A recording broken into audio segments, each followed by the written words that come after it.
ప్రధాని మోదీకి ఆయన యొక్క పరిపాలన దక్షతకు ఈ మూడు రాష్ట్రాలు కూడా అధికారాన్ని అక్కడ పార్టీని తీసుకొచ్చి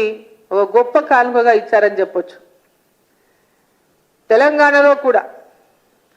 తెలంగాణలో కూడా భారతీయ జనతా పార్టీ ఒక బలమైన శక్తిగా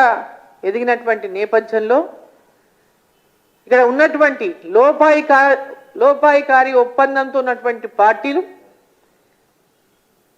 భారతీయ జనతా పార్టీ యొక్క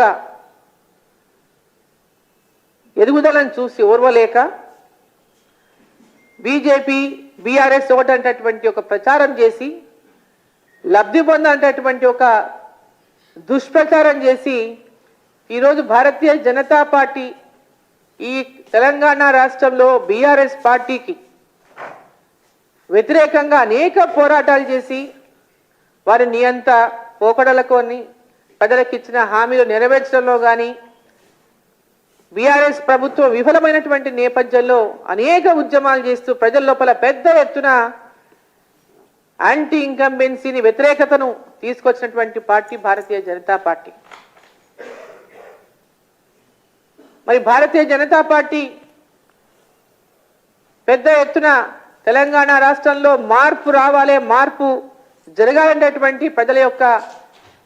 ఆలోచనను తీసుకొచ్చినటువంటి పార్టీ భారతీయ జనతా పార్టీ. దుష్ప్రచారం చేయడంలో Congress party, BRS party, MIM party ఈ ముగ్గురు కూడా కుమ్ముక్కైనటువంటి పార్టీలు. ఎలక్షన్ల తర్వాత మనం చూస్తున్నాం, పరిణామాలు చూస్తే స్పష్టంగా కనబడతా ఉంది ఎవరు ఎక్కడితోనో ఎవరితోనో కుమ్ముక్కైన అనేది. భారతీయ జనతా పార్టీ పెద్ద ఎత్తున ఒక సీటు నుంచి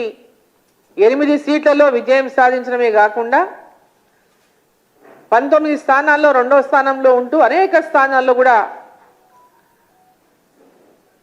పెద్ద పెద్ద నాయకుల ఓటమికి కూడా కీలక పాత్ర పోషించిందని చెప్పక తప్పదు. ఇది నిస్సందేహంగా ఎలాంటి అనుమానం లేకుండా ప్రధాని మోదీ గారి యొక్క చరిష్మా కానీ ఆయన సారథ్యంలో ఉన్నటువంటి బీజేపీ పాలన యొక్క అనేక రాష్ట్రాల్లో బీజేపీ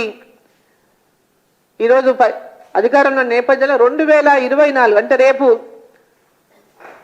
జరగబోయేటటువంటి 2-3 నెలల్లో రాబోయేటటువంటి పార్లమెంట్ ఎన్నికలు, మార్చ్ ఏప్రిల్లో రాబోయేటటువంటి పార్లమెంట్ ఎన్నికల్లో ఈ దేశం యొక్క ప్రజల తీర్పు మళ్ళీ ఖచ్చితంగా నరేంద్ర మోదీ గారి వైపే ఉంటుందని, నరేంద్ర మోదీ గారే మళ్ళీ ఈ దేశానికి ప్రధానమంత్రి అవుతారని ఈ యొక్క